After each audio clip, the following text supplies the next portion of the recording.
Hello दोस्तों, स्वागत है आप सभी का आपके अपने YouTube channel chemistry bye Shubham पर। आज की क्लास में हम पढ़ने वाले हैं क्लास 11th केमिस्ट्री का एक टॉपिक जो कि मैंने पिछली क्लास के अंदर चालू कर दिया था, रासायनिक अभिक्रिया या रासायनिक समीकरण।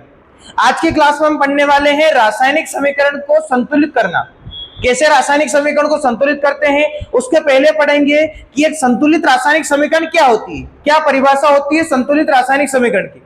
तो पूरा रासायनिक समीकरण को संतुलित करना, कैसे संतुलित होती है, संतुलित रासायनिक समीकरण की क्या परिभाषा होती है, पूरा आज के क्लास में पढ़ने वाले। ठीक, तो अगर आपको भी रासायनिक समीकरण को संतुलित करना पूरा सीखना है, बेसिक से सीखना है, तो ये वीडियो लास्ट तक देखना है। ठीक, देखो सबसे पहले हम संतुलित रासायनिक समीकरण की एक परिभाषा लिखेंगे, छोटी सी परिभाषा होती है। उसके बाद रासायनिक समीकरण को संतुलित करेंगे। पहले मैं आपको बताता हूं कि एक असंतुलित रासायनिक समीकरण क्या होती है, उसको संतुलित कैसे करते हैं। देखो सिंपल, मैंने जैसा कि अगर आपने कल वाली क्लास देखी है तो मैं कल वाला एग्जांपल लिखूंगा, उसी को संतुलित करके बताऊंगा। देखो कल मैंने बताया था कि जब मैग्नीशियम है, मैग्नीशियम के और ऊपर ऑक्सीजन की अभिक्रिया कराते हैं तो क्या बन जाता है, MgO बन जाता है, मैग्नीशियम ऑक्साइड बन जाता है। अब देखो ये जो अभिक्रिया लिखी मैंने, ये वाली एक असंतुलित रासायनिक समीकरण है। ये वाली समीकरण संतुलित नहीं है, ये वाली क्या है, असंतुलित है। अब इसको अपने को संतुलित करना है। अब इसको संतुलित कैसे करेंगे, ये सबसे पहले तो असंतुलित क्यों है, क्योंकि हमेशा याद रखना जो रासायनिक समीकरण होती है, रासायनिक समीकरण के अंदर ये जो तीर बना है, इस तीर के बाईं ओर वाले को हम क्या बोलते हैं, अभिकारक, दाईं ओर वाले को क्या बोलते हैं, उत्पाद। एक संतुलित रासायनिक समीकरण के अंदर यह होता है कि अभिकारक के अंदर जितने भी तत्व है उन तत्वों की संख्या और उत्पाद के अंदर जितने भी तत्व है उन तत्वों की संख्या बराबर होती है। मतलब इधर जितना तत्व है उतना ही तत्व इधर रहेगा। जैसे इधर एक मैग्नीशियम है तो इधर भी कितना मैग्नीशियम होना चाहिए, एक होना चाहिए। इधर अगर एक ऑक्सीजन है तो इधर भी कितना ऑक्सीजन होना चाहिए, एक होना चाहिए। अगर दोनों में से एक भी बराबर नहीं है तो रासायनिक समीकरण संतुलित नहीं होगी, वो असंतुलित हो जाएगी।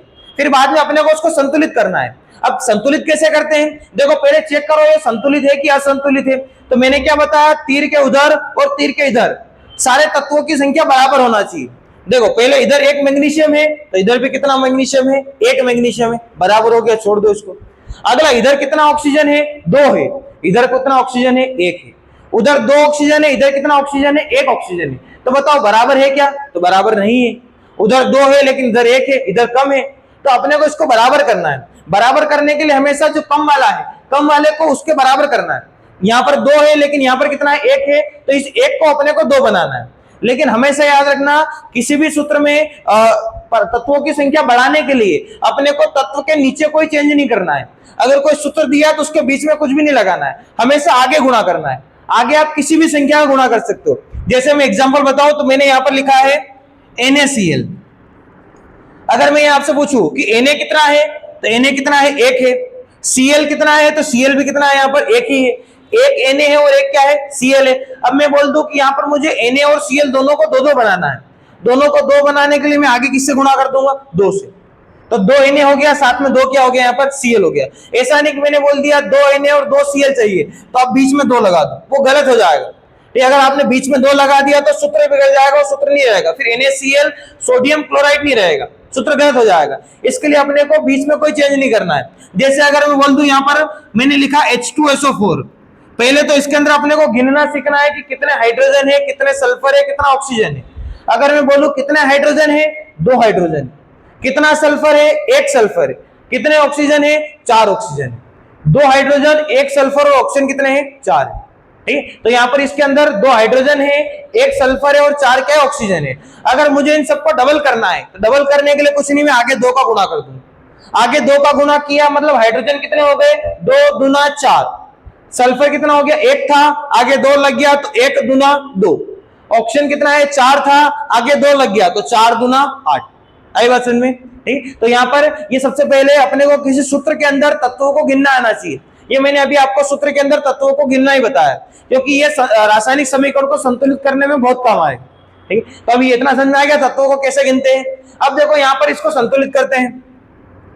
अब ये संतुलित कैसे होगा, देखो 1 mg इधर है, 1 mg इधर है, बराबर है तो उसको छोड़ दो। आगे देखो इधर कितना ऑक्सीजन है, 2 है। इधर कितना ऑक्सीजन है, 1 है। 1 ऑक्सीजन को 2 बनाना है, बताओ किससे गुणा कर सकते हैं, हमेशा गुणा करना है, नीचे कुछ भी नहीं लगाना है। तो यहाँ बताओ किस संख्या से गुणा कर सकते हैं, तो 1 को 2 बनाने के लिए 2 से गुणा कर देंगे। एक कम एक होता है तो एक दुना दो हो जाएगा। तो हमने एक को, इस एक ऑक्सीजन को दो बनाने के लिए दो बनाने के लिए किससे गुणा कर दिया? दो से गुणा कर दिया। तो दो एकम दो हो गया। तो अब देखो ऑक्सीजन तो कितना हो गया? दो हो गया। इधर भी ऑक्सीजन कितना है? दो है। ये तो बराबर हो गया। साथ में मैग्नीशियम भी इधर कितना हो गया? डबल हो गया है। मैग्नीशियम कितना हो गया? दो हो गया। लेकिन इधर मैग्नीशियम कितना है? एक है। तो इसको भी दो बना दो। ये हो गई संतुलित। क्या करना है? संतुलित करने के लिए दोनों तरफ बराबर करना है। हमने पहले क्या किया? एक mg था, एक mg था, तो mg को छोड़ दिया। चलो ठीक है, छोड़ दिया उसको। अगला, इधर ऑक्सीजन कितना है? दो है। इधर कितना था? एक था। एक को दो बनाया, एक को आगे दो बनाने के लिए आगे कितना लगा दिया? दो लगा दिया। तो ऑक्सीजन तो दो हो गया, लेकिन साथ में मैग्नीशियम भी कितना हो गया? दो हो गया। तो मैग्नीशियम को वापस, इधर जो एक मैग्नीशियम था उसको दो बनाने के लिए हमने उसके आगे भी कितना लगा दिया? दो लगा दिया। तो इधर भी दो मैग्नीशियम, इधर भी दो मैग्नीशियम, इधर भी दो ऑक्सीजन, इधर भी दो एकम दो ऑक्सीजन। ये हो गया इक्वल। ऐसे ही अपने को सारी रासायनिक समीकरण को संतुलित करना है। तो देखो पहले मैं इसको क्या है, ये पूरी जो मैंने समीकरण लिखी है पूरी क्या है? संतुलित रासायनिक समीकरण है। इसको हम क्या बोल सकते हैं? संतुलित रासायनिक समीकरण। तो इसको हम उदाहरण के अंदर लिख देंगे। जो हमने ऊपर क्वेश्चन लिखा है संतुलित रासायनिक समीकरण के उदाहरण के अंदर ही आ जाएगी। अब देखो पहले संतुलित रासायनिक समीकरण हमने बनाना तो सीख लिया कैसे बनती है, अब उसकी परिभाषा भी लिखना है। देखो संतुलित रासायनिक समीकरण की परिभाषा क्या रहेगी? तो जब किसी रासायनिक समीकरण में अभिकारक के अंदर तत्वों की संख्या और उत्पाद के अंदर तत्वों की संख्या जब बराबर होती है तब उस समीकरण को हम क्या बोलते हैं? संतुलित रासायनिक समीकरण कहते हैं। तो यहां पर लिख सकते हैं इसकी परिभाषा, वह समीकरण जिसमें अभिकारक के तत्वों की संख्या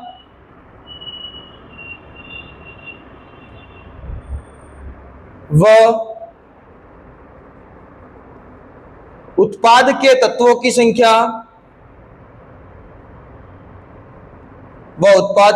की संख्या उत्पाद में कर लेना, इधर भी अभिकारक में तत्वों की संख्या व उत्पाद में तत्वों की संख्या बराबर होती है उसे संतुलित रासायनिक समीकरण कहते हैं। उसे संतुलित रासायनिक समीकरण कहते हैं।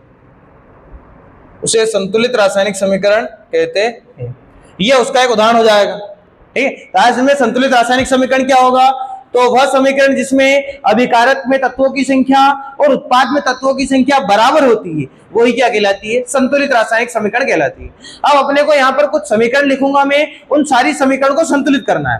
देखो सबसे पहली समीकरण, देखो ये तो संतुलित वाली हो गई। अब पहला यहाँ क्वेश्चन लिख देता हूं मैं, निम्न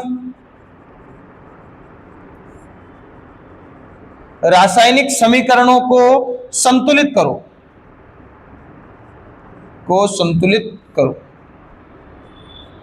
ये देखो क्वेश्चन हो गया। सबसे पहली मैंने समीकरण लिख दी, H2 प्लस I2 क्या बन जाता है? HI। ये तो क्वेश्चन हो गया। अब इसी को नीचे संतुलित करते हैं। देखो पहले इसको एक और बार लिखना है, H2 प्लस I2 क्या बना है? HI। अब इसको संतुलित करना है। संतुलित करने का मतलब क्या है? अभिकारक के अंदर तत्वों की संख्या और उत्पाद के अंदर तत्वों की संख्या बराबर करना है। देखो इधर कितना हाइड्रोजन है? 2 हाइड्रोजन है। बताओ इधर कितना हाइड्रोजन है? 1 हाइड्रोजन। अब 1 हाइड्रोजन को 2 बनाना है, बताओ किससे गुणा करेंगे? 2 से गुणा करेंगे। तो 1 हाइड्रोजन को 2 बनाने के लिए मैंने किससे गुणा कर दिया? 2 से गुणा कर दिया। तो इधर कितना हाइड्रोजन है? 2 हाइड्रोजन। इधर भी कितना हाइड्रोजन हो गए? 2 हाइड्रोजन। हो गया बराबर। अगला देखो इधर कितने आई है? 2 आई है। बताओ इधर कितने आई है? 2 एकम 2। तो इधर भी 2 आई, इधर भी 2 आई, बराबर हो गया। तो ये हो गई संतुलित। बस यही तो करना है हमने। संतुलित रासायनिक समीकरण के लिए क्या करना है? अभिकारक के अंदर तत्वों की संख्या और उत्पाद के अंदर तत्वों की संख्या बराबर करना है। इधर 2 हाइड्रोजन है, इधर भी कितने हाइड्रोजन हो गए? 2 हाइड्रोजन। इधर 2 आई है, इधर भी कितने आई हो गए? 2 आई हो गए। ये हो गया बराबर। अगला सेकंड वाला देखते हैं। देखो सेकंड वाला मैंने अगला को लिखा है, N2 प्लस H2 बन जाता है NH3। अगला क्या लिखा मैंने? N2 और H2 दोनों मिलाने पर क्या बन जाता है? NH3 बन जाता है। अब देखो इसको संतुलित करते हैं। N2 प्लस H2 क्या बन जाएगा? NH3। अब देखो यहाँ पर संतुलित है कि असंतुलित है, पहले वो चेक कर लेना है। अगर पहले ही संतुलित हो तो उसमें कोई चेंज नहीं करना है। देखो इसको चेक करो, क्या है, इधर कितने नाइट्रोजन दिए हैं, 2 है। इधर कितना नाइट्रोजन है, 1 है। अब बताओ उधर 2 है इधर 1 है, संतुलित है क्या, तो नहीं है। असंतुलित कब होती है, जब दोनों तरफ बराबर होता है। अब बराबर तो नहीं है तो संतुलित भी नहीं है, संतुलित नहीं है तो संतुलित कर दो। कैसे करेंगे संतुलित, इधर कितना नाइट्रोजन है, 2 है। इधर कितना नाइट्रोजन है, 1 है। बताओ 1 को 2 बनाने के लिए किससे गुणा करेंगे, 2 से गुणा। 1 को 2 बनाने के लिए किससे गुणा कर दिया, 2 से। तो इधर 2 नाइट्रोजन, इधर भी कितना नाइट्रोजन, 2 नाइट्रोजन। अगला देखो, इधर कितना हाइड्रोजन है, 2 है। इधर कितना हाइड्रोजन है, तो 2 तिया 6, केवल ये 3 को नहीं गिनना है, आगे भी 2 लगाए, तो 2 तिया 6, तो कितना हाइड्रोजन हो गया, 6 हाइड्रोजन। इधर कितना हाइड्रोजन है, 2 हाइड्रोजन। बताओ 2 को 6 बनाने के लिए किससे गुणा करेंगे, 3 से, क्योंकि 3 गुना 6 होता है, तो ये लगा दिया 3। तो 2 को 6 बनाने के लिए हमने किससे गुणा कर दिया, 3 से गुणा कर दिया। तो इधर 2 नाइट्रोजन, इधर 2 नाइट्रोजन, बराबर हो गया। इधर 3 गुना 6 हाइड्रोजन, इधर 2 तिया 6 हाइड्रोजन, ये बराबर हो गया। तो ये हो गए समीकरण संतुलित। बताओ सिंपल है कि नहीं है रासायनिक समीकरण को संतुलित करना। रासायनिक समीकरण को संतुलित करने के बहुत सारे तरीके होते हैं। आपने हो सकता है 10th क्लास में कोई और तरीका पढ़ा हो, लेकिन ये सबसे सरल तरीका है। इससे सारी रासायनिक समीकरण संतुलित हो जाएगी, भले वो कैसी भी हो। देखो अगला, ये तो सरल वाली थी, आगे एक और नई आपके लिए लाता हूं। देखो अब थोड़ा सा लेवल वाली है ना, थर्ड वाला, P प्लस Cl2 बन जाएगा PCl5। देखो मैंने क्या बताया, सबसे पहले बेसिक से शुरुआत करेंगे, लेकिन एंड कहां पे करेंगे, पूरे एडवांस लेवल पर। अब देखना, ये पूरा बेसिक से शुरुआत करी थी, आगे वाले क्वेश्चन देखना कैसे कैसे क्वेश्चन आएंगे। देखो सबसे पहला P प्लस Cl2 क्या बन जाता है, PCl5। अब इसको संतुलित करना है, पहले चेक कर लो संतुलित तो नहीं है। 1 P तो इधर 1 P, ये तो बराबर है। अगला वाला देखो, इधर 2 Cl है, उधर कितना Cl है, 5 है, बराबर है क्या, नहीं है, तो इसको बराबर करते हैं। क्या बनेगा, P प्लस Cl2 क्या बन जाएगा, इधर PCl5। बताओ इधर 1 P है, उधर कितना P है, 1 ही है, बराबर है, तो इसको छोड़ दो। अगला इधर बताओ कितने Cl है, 2 Cl है। इधर कितना Cl है, 5 है। अब बताओ इधर 2 है, उधर कितना है, 5 है। इधर मुझे 2 को 5 बनाना है, बताओ किससे गुणा करूं। अगर 2 को 5 बनाने के लिए सबसे पहले 2 से गुणा करता हूं, तो कितने आएंगे, इधर 2 से गुणा किया तो 2 दूना 4 आ जाएगा। 3 से गुणा किया तो कितना आ जाएगा, 3 दूना 6 आ जाएगा। 3 से गुणा किया तो कितना आ जाएगा, 3 दूना 6। तो ना ही मुझे 4 बनाना, ना ही मुझे 6 बनाना है, मुझे तो कितना बनाना है, 5। अब बताओ 5 बनाने के लिए मैं किससे गुणा करूं। देखो ना ही हम यहाँ पर 2 से कर सकते हैं, ना ही 3 से कर सकते हैं। 4 से करेंगे तो कितना आ जाएगा, 8 आ जाएगा। बताओ 5 से करेंगे तो कितना आ जाएगा, 10 आ जाएगा। तो मैंने देखो 5 से कर दिया। किससे कर दिया, मैंने 5 से गुणा कर दिया। अब सर ये क्या, 5 से गुणा किया तो कितने बना दिए आपने, तो 10 बना दिए। अपने को कितने बनाना था, 5 बनाना था। तो बताओ 10 का आधा कर सकते कि नहीं कर सकते। 5 दूना 10, और 10 का आधा करेंगे तो वापस कितना आ जाएगा, 5 आ जाएगा। आधा करने के लिए हम क्या करते हैं, 2 से भाग लगाते हैं। आइए सुन में, जैसे आपके पास क्या है, 10 वस्तुएं हैं, 10 वस्तुओं को आधा आधा करना है। कोई 10 चीजें हैं, उन 10 चीजों को आधा आधा करना है, 2 भागों में बांटना है। 2 भागों में बांटने के लिए हम क्या करते हैं, 2 से भाग लगा देते हैं। अब किसी भी चीज, ये पेन है, पेन को आधा करना है, बीच में से तोड़ देंगे, 2 टुकड़े हो जाएंगे। तो वैसे यहाँ पर क्या है, 5 दूना 10 तो हो गया, हमने 10 का क्या कर दिया, आधा। तो बताओ कितना बन जाएगा, 5 बन जाएगा। आई बात सुनने कैसा होगा। देखो यहाँ पर क्या किया है, ऊपर गुणा होता है, तो गुणा होकर ऊपर कितना बन जाएगा, 10। मैंने बटे में कितना लगा दिया, 2। तो बताओ काटने पर वापस कितना आएगा, 5। तो बताओ Cl कितना बचेगा, यहाँ पर 5 ही बचेगा। लेकिन अपने को यहाँ पर डायरेक्ट काटना नहीं है। ये मैंने, अगर हम क्या है 5/2 लिखते हैं, 5/2 का मतलब क्या होता है, 2.5। 2.5 का 2 में गुणा करते हैं कितना आता है, 5 आता है। 2.5 का 2 में गुणा करेंगे कितना आ जाएगा, 5 आ जाएगा। तो मैंने 2.5 का 2 में गुणा कर दिया, कितना आ गया, 5 आ गया। लेकिन एक बात याद रखना, ये रासायनिक समीकरण संतुलित तो हो गई। 1 P बराबर हो गया 5 Cl, इधर भी 5/2 का मतलब 2.5। 2.5 दूना कितना होता है, 5। तो इधर भी कितने Cl हो गए, 5 Cl हो गए। लेकिन कभी भी याद रखना, संतुलित रासायनिक समीकरण बटे में नहीं होती है। तो ये देखो बटे में आ रही है, तो ये संतुलित नहीं है। इसको संतुलित करने के लिए अपने को बटे वाला हटाना है। तो बताओ इस बटे वाले को हटाने के लिए हम क्या क्या कर सकते हैं। तो मैंने क्या कर दिया, पूरी समीकरण के अंदर 2 का गुणा कर दिया। अपने को बटे वाला हटाना भी है, साथ में रासायनिक समीकरण को वापस असंतुलित भी नहीं करना है। तो मैंने क्या किया, इसके लिए बटे वाले 2 को हटाने के लिए आगे 2 का गुणा कर दिया। आप बोलो कि सर वो नीचे वाला 2 हटाने के लिए आगे गुणा क्यों किया, क्योंकि गुणा वाला 2 बटे वाले 2 को काट देगा। कैसे काटेगा, देखो इस 2 का पूरी समीकरण के अंदर गुणा करना है। 2 का P के अंदर गुणा करेंगे कितना आएगा, 2P। 2 का इसके अंदर गुणा करेंगे, 2 गुणित 5/2 Cl। बताओ 2 का 5/2 Cl2 के अंदर गुणा करेंगे कितना आएगा, 2 से 2 कट जाएगा तो बचेगा क्या, केवल यहां पर 5 Cl2। बताओ ये बचेगा यहां पर क्या बच जाएगा, 5 Cl2। 2 से 2 गया तो बचा क्या, 5 Cl2। आगे भी गुणा कर दो, आगे भी 2 का गुणा करना है तो यहां पर 2 का गुणा करेंगे क्या बन जाएगा, 2PCl5। यही बनेगा। ये हो गई पूरी रासायनिक समीकरण संतुलित। अब यहां पर आप बोल दो सर आपने तो चेक करी नहीं संतुलित है कि नहीं है, तो अब आप चेक कर लो। कैसे चेक करोगे, 2P तो इधर भी कितने P, 2P बराबर है। अगला देखो इधर कितने Cl है, 5 दूना 10 Cl है। इधर कितना Cl है, 2 पंजे 10 Cl। इधर भी 10 Cl, उधर भी 10 Cl, ये हो गया बराबर। Cl भी बराबर, P भी बराबर, तो संतुलित हो गई। यही तो करना है अपने, रासायनिक समीकरण को हमने संतुलित कर दिया है। अगला देखो, अगली एक और रिएक्शन बनाते हैं, एक और थोड़ी तगड़ी रिएक्शन। अगला मैंने क्या लिया, 4th वाला,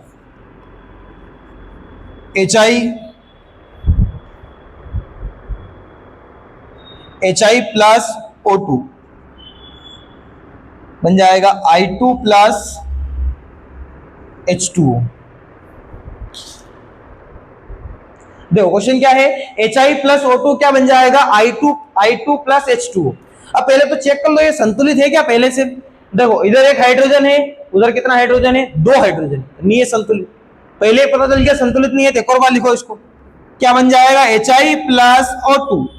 इधर क्या बनेगा, I2 प्लस H2। अब इसको कर दो संतुलित, संतुलित नहीं है तो हमने तो सारे तरीके सीख लिए।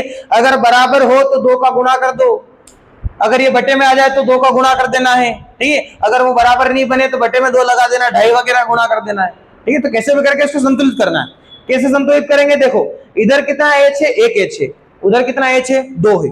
बताओ 1 को 2 बनाने के लिए मैं किससे गुणा करूंगा, 2 से। तो इधर मैंने 2H बना दिया, इधर भी कितने H हो गए, 2H हो गए, हो गया बराबर, छोड़ दो। अगला देखो इधर I कितना है, 2 है, इधर I कितना है, 2 बराबर है, इसको भी छोड़ दो।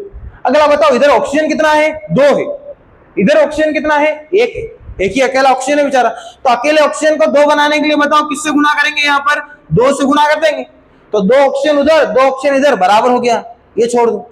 लेकिन देखो ऑक्सीजन तो बराबर हो गया है, इधर 2 हुए, इधर भी कितने हो गए, 2 हो गए, लेकिन साथ में हाइड्रोजन बढ़ गए। कितने हाइड्रोजन बढ़ गए, तो पहले 2 थे तब कितने हो गए, 2 दूना 4 हो गए, लेकिन अपने पास इधर कितने हैं, केवल 2 है, तो इसको वापस कितना बनाना पड़ेगा, 4 बनाना पड़ेगा। इसको 4 बनाने के लिए बताओ यहाँ पर 2 की जगह कितना लगाना पड़ेगा, 4। तो इधर 4 हाइड्रोजन, इधर भी 2 दूना 4 हाइड्रोजन। अब हमने इधर हाइड्रोजन को तो 4 किया, लेकिन साथ में I भी 4 हो गए, और अपने पास इधर I कितने हैं, 2 है। अब इसको भी 4 बनाना है, तो इसके भी आगे कितना लगा देंगे, 2 लगा देंगे। बताओ I के आगे 2 लगाने पर और कोई तो नहीं बढ़ा है ना, तो नहीं बढ़ा है, अभी इतना ही है। 4 हाइड्रोजन है तो 4 हाइड्रोजन हो गया, 2 दूना 4 हाइड्रोजन। 4 एकम 4 I है, तो इधर भी 2 दूना 4 I हो गया। इधर 2 ऑक्सीजन है, तो इधर भी 2 एकम 2 ऑक्सीजन हो गया। तो बताओ ठीक ही नहीं थी रिएक्शन, थोड़ी मजबूत वाली या बड़ी वाली, क्योंकि इसके अंदर क्या है कि हमने 2 बार किया है, 2 बार इक्वल किया है, एक बार तो कर दिया था, वापस इसको बढ़ाया, फिर पूरी वाली को डबल बनाया, ठीक। तो यहाँ पर ऐसे ही देखो, सबसे पहले हमने क्या पूरा बेसिक से स्टार्ट किया था, लास्ट में यहाँ पर लाकर एंड किया है। ऐसे ही जितने भी सारी आपकी रिएक्शन हो वो सारी आप बना सकते हो, सबके अंदर यही तरीका लगेगा, ठीक है। तो ये हो गई अपनी रासायनिक समीकरण संतुलित, ठीक। अब अगर ये वीडियो पूरा क्या आपको समझ में आ गया हो, जहां तक लगता है मुझे पूरा समझ में आ गया होगा, अगर आपने शुरुआत से वीडियो बिना स्किप किए देखा है तो ये गारंटी कि आपको पूरा वीडियो समझ में आ गया हो।